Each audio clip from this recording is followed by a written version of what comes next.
Hello everyone, it's Richard Lewis here again with another video, and today I'm going to be talking about a brewing scandal over in the Valorant scene, but one that has its roots in CSGO, the kind of anime crossover, I guess, that none of us had hoped for.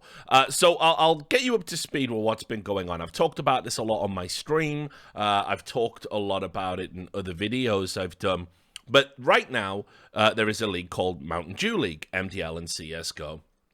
And it's kind of in that second-tier spot for Europe and NA, where aspiring professional teams, players that are kind of like semi-pro, I suppose, to a certain degree, and some pro teams, honestly, at the higher levels, they are playing games to kind of break through into that top level. But there are some that don't really have that aspiration. And what's actually come to light is that a lot of players at that level of Counter-Strike have been fixing games, rigging outcomes.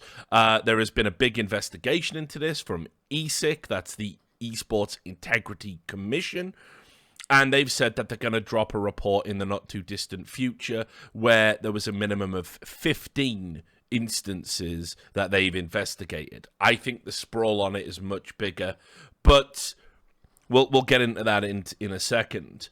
I'm going to lay it all out for you because what's happened now, it looks like, is that there is something down the pipe and the pros over in Valorant have got wind of it. But why is it relevant to Valorant if it's a fundamentally CSGO problem? Well, the debate is, should you be able to fix games in CSGO and then just jump across into another game and have a career? Now, some players do seem to have done that. We don't know who they are. We have a rough idea. I've heard the names behind the scenes, but I'm not going to impugn anyone until the evidence is out. But in NA right now, the way the economy is kind of working in esports, if you are a sort of shit-tier CS player, in the sense that, you know, you're tier 3, tier 2, if you move across to Valorant, there seems to be a bit more money there for you. You might not command a salary, or maybe you get a small salary in CS. If you go to Valorant, you can get a bit more money because the NA orgs do seem to value having a Valorant presence more than they seem to value having a CS presence. That's currently the lay of the land. So some players, I mean, some are still waiting it out and just hoping they don't come up in the investigation. But some players have just hopped across and gone to another game and kind of like headed it off at the pass, right? So the discussion is, should they be able to do this? Should Riot take action? Should your actions in one game, should the penalties carry on over to another game? So hold that thought because we'll end the video talking about that. I'm going to bring you up to speed. First, let me just click on this. Jordan, do you want to... This is a clip from Cooper's stream that kind of like has lit the torch paper for this discussion. It got sort of popular. I think it was allowed to be on the front page of the CSGO subreddit. And you can see it's Zelsis, if you remember him, talking about match fixing in CSGO. And he does name names. Now, I can't speak to whether or not he's accurate here, whether he's got misinformation, whether these are the names that are going to come out in the ESIC investigation. But this generated a lot of debate. And I'll just play you the clip here. As I said, it was on Cooper's stream. You want to say it? Who did it? Do I want to say what? Like Nerfed and Calypso and Rebirth Esports and... My god. What do you mean? Wait, Nerfed? Yeah. He was part of that group. Not my boy Jimmy, dude. Yeah, he was part of that group. How come I don't do anything? They had a Snapchat group and everything. They had a Snapchat group of people throwing matches? Yes. Did everyone knew? Everyone knows this. Like, Tag mid. I came in ranked shit and these Wait, people, like, did you talking say about it all the time. Marved? Calypso. Did you say Marved, Shanks, Jordan? Yeah, Marv. Marved and Shanks threw matches? Dude, Dude, I can't be saying this, man. I didn't know it was this deep. Yeah, it was like 8 teams in MDL. So, you can see there's some names that have cropped up that there's been a lot of speculation about in the past. It actually goes further back than that. I remember there was a blog that I was sent, and I was told, do a video on it and signal boost it. And I didn't because, again, there wasn't enough. It didn't meet the evidentiary standard for me, personally, to want to sign off and put my name to it. But it related to this player Ardis, and I think the blog was called a coming storm or a brewing storm or something along those lines. Very melodramatic, you know. But anyway, there was this player, Ardis Svaranieks, who was a former CS player who played in the UK. And there was a report saying that he was going to be cheating and throwing games in Valorant. And anyway, the long story short here was that the evidence was him talking to a fixer, essentially. Somebody who was basically saying, if you do this and you do this and you fix these games, you can make lots of money. But there was no evidence he'd actually gone ahead with it. And in a twit longer that he ended up publishing, he said, look, I agreed to the demonstration, but I realized how severe our potential actions could be. We could be facing prison time, obviously a criminal record, and it would be this would be an extremely likely outcome should we be proven guilty. So there was no evidence that he'd actually gone ahead with any of it, but this is why Valve always say, be careful who you talk to, and if you ever get somebody approach you about a fix, make it public straight away. Tell somebody, tell ESIC, tell the tournament organizer. Protect yourself. Don't have the conversation and don't be polite.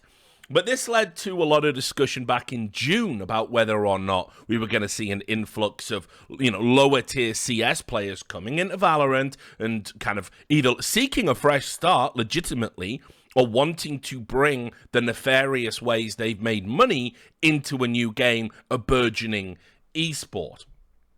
So that was in June. Then you had the ESIC announcement at the start of this month, right? Which is the ongoing Mountain Dew League match fixing investigation. And you can see here that with the time frame, it kind of lines up with some of the players that have taken the leap across to Valorant, right? Approximately 18 months ago, and on several occasions since, ESIC has received suspicious bet alerts through our global integrity monitoring framework, which led us to establish an investigation into potential match-fixing activity in the MDL tournament series, administered by one of our members, ESEA, a subsidiary operation of ESL. Now, for those of you who don't know, a little bit of information here. Every time a game has weird betting patterns, and this can be large bets on the underdog because they rate these. I personally wouldn't have MDL games. If I were on a betting site, I wouldn't do MDL games at all, but whatever. But what they do is they rate a game as being secure or not. So, let's say, for example, Champions League or a World Cup final, something of that nature in football, they're totally safe. Place as much money as you want. It's not going to raise any flags. People like to bet on that sports event, and we all know people aren't going to rig the outcome of something so prestigious. But an MDL game, they place either limits on the bets or they have flags, so if you bet above a certain amount, the flag goes off, and this raises suspicious bets. It can also be a sudden swing in the odds. It can be everyone's betting along the normal betting lines that you would expect. And 5 minutes before the game goes live, people actually place a bunch of bets on the underdog. That will also flag because it looks like somebody knows something that other people don't. So all of the people who are licensed to have bets on esports all work with ESIC, and they're in constant talks about this information, and they share it. So all the people who've been fixing games in MDL, and trust me, some of these, just by looking at the betting patterns alone, it is fucking amateur hour, right?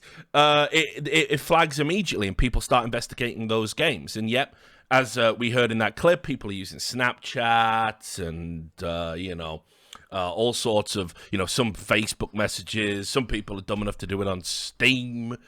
Some people use WhatsApp. But, they have to communicate to make sure everyone's placing the bets, and this is what we're going to do, and this is how we're going to do it. So people are using communication tools to fix games. I've certainly seen enough evidence of that in my time just investigating it. So over this 18-month period, there have been numerous flags. And you can see here that ESIC are investigating these throws. And it says ESIC is now in the concluding stages of its investigation and will issue a formal statement relating to the investigation within 4 weeks of the date of this update. So no later than the 3rd of October. It also says, as of the date of this update, ESIC is maintaining 15 ongoing investigations, which we consider to be of significant concern to the industry. Yes, those are just the ones of significant concern. These are the ones that are, these aren't the other ones that are even further down the trough and further down the pecking order. And honestly, my understanding from just having investigated stuff like this in the past, you investigate one match and then somebody says something else, and then it turns out they were in this team, and they threw then, and suddenly what might look like just 15 matches becomes an absolute insurmountable amount of work. So we know that the MDL investigation is coming down the pipe, right? So the pros are all suddenly, out of the blue, all on the same day, they all start tweeting. Sort of some cryptic tweets, some way more obvious. So you can see here, Wardell, one of the biggest names on September 22nd. Oh God, F's in chat. Meaning, are people getting banned? Are people getting kicked? What's going on? Why do we need to pay our respects? Then you had FNS. Uh-oh, it's happening. Same day, FNS, another guy, come from CSGO, like Wardell. They're all going to have knowledge. They're all going to talk to people in NA. They might know some of the players involved. They might have heard something on the grapevine. Then you have Sabrosa. He just has a little popcorn gif on the same day there from King of the Hill. You have Gangster. There are 2 match fixes among us using an Among Us meme.